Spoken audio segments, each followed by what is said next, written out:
இன்னைக்கு சென்னையில் அண்ணா பல்கலைக்கழகத்தில் என்ன நிலைமை, தண்டியூத்தில் என்ன நிலைமை, கிருஷ்ணகிரியில் என்ன நிலைமை, பல்வேறு நிலைகளை சுட்டிக்காட்ட முடியும்.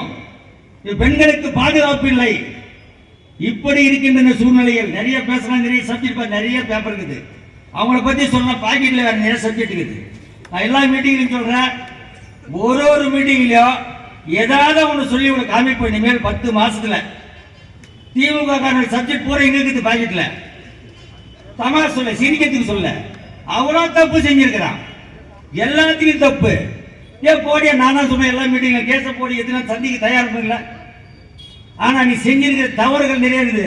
அதே மாதிரி பார்த்தீங்கன்னா டெண்டர், முதலமைச்சர் என்ன சொன்னாரு, ஒரு எம்எல்ஏக்கு 10 கோரிக்கைகளை வைக்க வேண்டும் சொன்னார். 10 கோரிக்கைகள் கொடுத்தோம். காவேரி பணத்துல மழை பெஞ்சா அந்த தண்ணி உள்ள போயிடுது. அந்த தண்ணியை கொடுத்தோம். அவர் 1,06,00,000 கொடுத்தாங்க.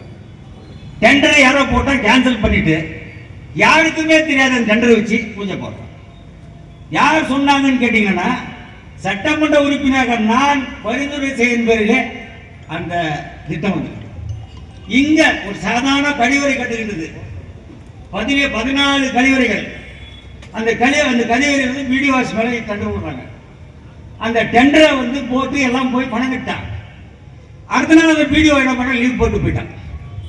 டெண்டரை கேன்சல் சொல்லிட்டு. இப்படி இந்த அரசாங்கம் அராஜக அரசமாக செயல்பட்டுக் கொண்டிருக்கின்றது.